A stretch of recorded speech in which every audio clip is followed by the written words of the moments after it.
Hey guys, Straight John coming at you with another Diablo 4 video. Okay, so this one we're gonna keep it to around 8-9 minutes, somewhere in that time frame. Basically, what we're gonna be talking about is going to be the actual affixes that you should be looking at on your sigils before you go to run them. The reason why we're gonna bring them up is there are certain modifiers for each Nightmare dungeon that I'm sure a lot of you have ran into that you're like, oh man, I hate it when this one shows up, or I hate it when this one shows up. The point of this video is I'm going to give you the top 5 ones to look for on a sigil, and the 5 worst ones to avoid that you should almost never run, depending on what your build is in Diablo 4. The point of this is to kind of get you a little bit ready. I know a lot of people are trying out new builds right now. We have season 1 is going to be starting as of the 20th. It's 10 days away as of recording this video. This means the first season will be fully underway, so everyone's kind of getting their niche, figuring out, okay, what do we like, what don't we like. As you can see here, I have a lot of sigils that I still need to go ahead and complete, and I still have another one over here. But there are certain ones that we're going to avoid, and we're going to dive into it, give you guys a good explanation as to which ones to avoid, which ones not to avoid, and which ones to look for, and give you a little bit of just a piece of advice that maybe helps you a little bit when deciding what sigils to run.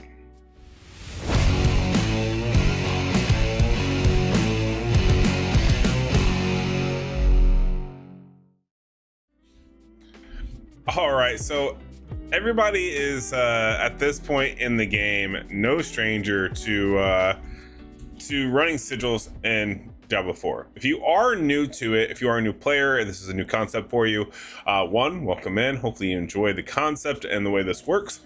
And for two, let's go ahead and let's start off by explaining what affixes, so to speak, that you want to avoid almost at all costs on sigils because they cause a lot of grief when trying to complete them.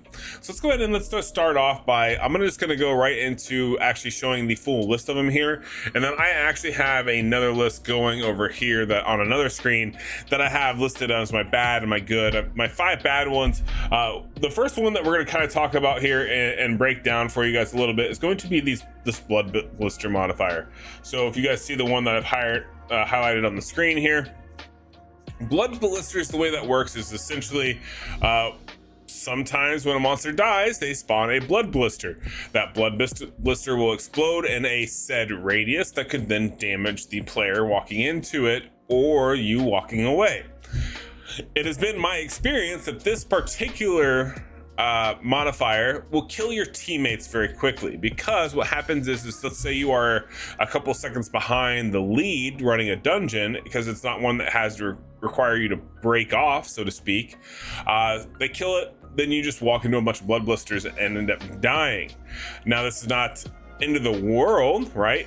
Depending on the situation, they can go pick you up, it's just fine. However, it eats up a lot of time and it makes it a lot harder for a lot of players, because when you get swarmed with those big groups of mobs, you are not really easily evading and popping in and out of them, so to speak.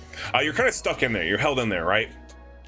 So blood blisters is one of those that you definitely want to avoid, just for this general purpose that it's going to make everything take a lot longer, and it's going to make the game a lot harder for you when running that sigil. The next one that we're going to talk about is going to be Death Pulse. Now this one is, it's really, it's bad. Okay, so killing a monster, it releases a deadly lightning pulse after a short delay. This could be really good if you're far away, but 9 out of 10 times it's really bad for you. Same deal as the blood blister. What happens is when you kill this, if you kill them on a mob, you're gonna start getting hit by them. So what this means is if you're used to doing like a tight circle attacking monsters, when you have this modifier, you actually have to go out of your way to really eliminate any chance of you hitting a big pack of monsters. Now, yes, some of you are tanky enough that this does not matter, but majority of you watching my content or playing Diablo 4 are not the god tier type gamers. This is going to be a problem for you. Definitely avoid this affix. All right, moving on. Lightning Storm. This one here is personally one of the most irritating affixes at all the sigils. Why is it? So Lightning Storm, what this means is I'm sure you guys have noticed this like little snowflake thing that flies around, follows the character, and every now and then it produces a bubble, and then it shocks the shit out of you if you're not in the bubble. Okay, So that is essentially the mechanic. What this means is this means you need to make sure that you are inside the bubble before it procs. Sometimes, depending on your build and your tier of dungeon, you don't take that much damage. It's totally fine. I've been in some where I take 50% damage. It's okay. However, I've been in some that the other bad affixes stack with it and make it to where I take so much more damage that it kills me. So this one right here is very hindersome, and which is why it's going to go on the bad list, because just simply because it's going to slow you down. It's going to require you to be always monitoring where this is located. And if you're in a party, it's going to require your entire party to really stick together unless everyone can take a hit. All right, moving on. Like I said, I'm trying to keep this fairly quickly here. Stormbane's Wrath. Now, what is Stormbane's Wrath? This is the one where basically it chases the players around, releasing deadly pulses when reaching a player despawns when boss objective completed. This is like that rock thing, the thing that follows you around, and then as it gets near you, it jumps down and it smacks you. This is very similar to the lightning storm aspect of things, where it's like following you around and triggering. However, there's no shield from this one. This one is literally like when you see the circle, run, get out of dodge, or else you're gonna take a hit. That hit is once again variable, very similar to lightning storm, where depending on what the other modifiers are, it may actually hit you for a lot more damage than what you think, causing a death. Now, if you're playing in a party, sometimes that's okay, because then one of your party members may have a chance to go grab you. But a lot of you out there are actually playing solo. If you're playing solo, this means that you're kind of SOL at this point, and you got to use a revive, unfortunately, which then counts against you, especially if you're on the tier 4 ones. That means you go down from 4 to 3, and it's really hurtful, right? And then you do it X amount of times, boom, you're done, right? So Stormbane's Wrath really can be a major plague when it comes to trying to get anything done. All right, last but not least is going to be Volcanic. Now this one is pretty much, it is what it is, right? This is where just random things are going to just rain down on you. These are really hurtful because a lot of times when you get events and dungeons, you want to go ahead and do the events. Or if you're trying to do like big group clusters, like if it's dungeon has the modifier like kill all enemies, a lot of times you get a lot of good packs of enemies. And always this Volcanic, what it will do is it'll actually 9 out of 10 times it'll end up proccing, unfortunately, causing you a severe amount of damage that you're not quite ready for. So that is unfortunate, but it's kind of the lay of the land. Now there are a few others that are kind of a honorable mention, so to speak. Like this one right here is duration of vulnerable effects versus monsters is reduced by 60%. For my build, that's a ouchie, because my build works off vulnerable hits with poison procs. There's a few others here that are kind of really notable that really are very hurtful.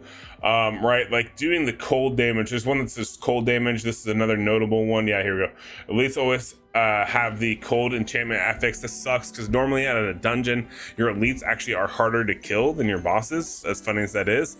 So having a cold boss, it sucks. It's not fun. It's not end of the world. It doesn't mean you're gonna die. It just means that you're gonna get frozen a lot and you're gonna get annoyed by the time you're done with the run. Okay, so with that being said, we talked about the top 5 affixes to avoid. What about what affixes to look for? Okay, so a couple of the aspects to look for is one of them is going to be resistance breaker. Now the reason why I say resistance breaker, and we're not going to cover any of the positive effects at the top of every sigil, you guys do realize you get a positive effect, right? Like you get a positive modifier that then goes around, and you can see it right there, the top green one, nudging evade, right? Like this is one of the modifiers. You don't need to, we're not going to cover those because it is what it is. Those are pretty self-explanatory. But like resistance breaker, this is one of the negative ones that you want to get. And the reason is because a monster's attack from a distance reduces resistance by 10% for 6 seconds, stacking up to 50%. You can effectively lose all resistance in an element and imbuement, but they have to be a far away opponent. So you're talking your ballistas, you're talking your shamans, right? Shamans are typically reviving, so you don't have to worry about far away. Basically, you just have the big ballistas. That's the far away damage. So because it's a so niche of an effect. That's why it's going to be like in the good list. Like you want to see that modifier on your sigil because you're always going to be stuck with modifiers. However, resistance breaker is a modifier that you may actually want to focus and run. The next one's going to be ranged defenders. So it's going to be the one right above it here. Monsters take 6% less from distant targets. The reason why this is on the list is because up until now, really, there isn't a whole lot of solid ranged builds. A lot of the builds currently are more melee type, up in your face type, not really barrage type or super far away distance builds. I know some of the sorcerer builds are kind of like that, so this may not be the best for a sorcerer, so to speak.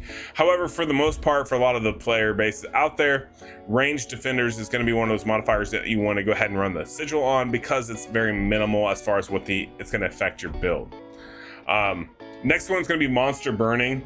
Now, monster burning is pretty much what you would expect it to sound like. It's basically saying that the monster takes 60% less burning damage.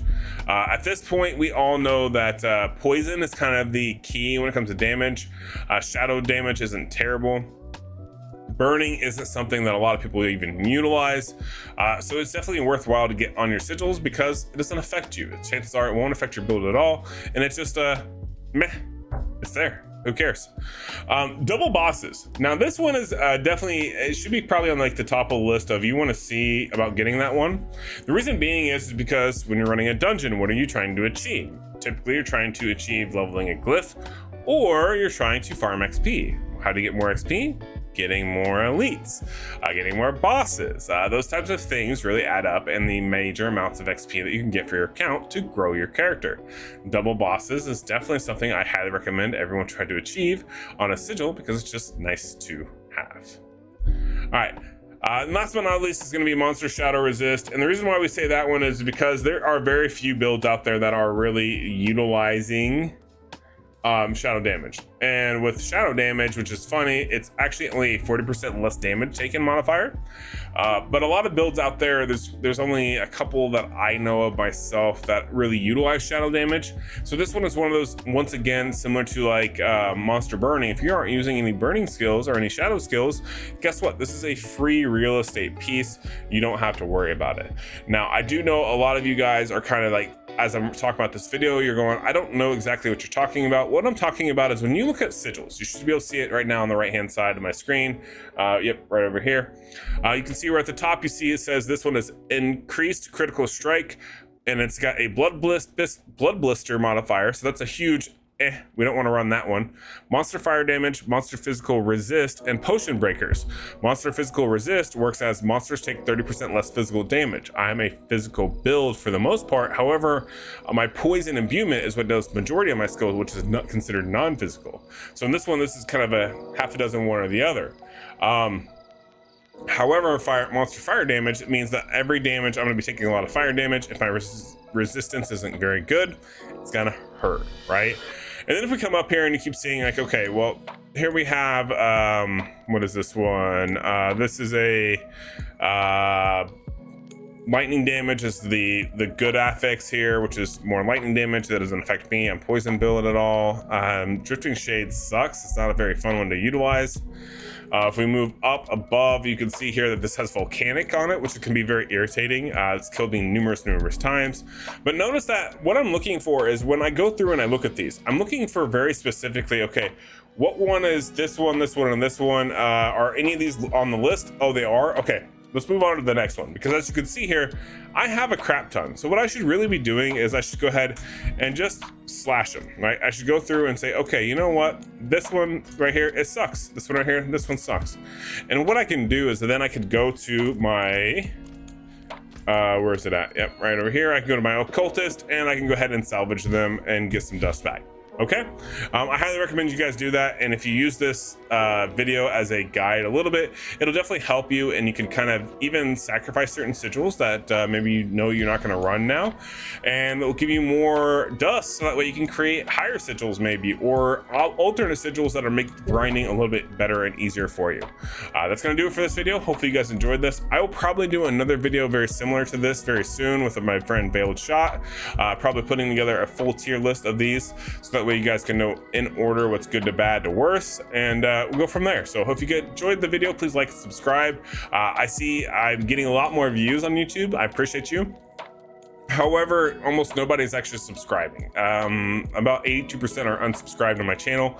That's okay, but if you wouldn't mind hitting that subscribe button, I would greatly appreciate it. But yeah, that's gonna do it for this video. Hopefully you enjoyed it. If you did, make sure to like and subscribe, like I asked. I'll see you guys in the next one. Peace.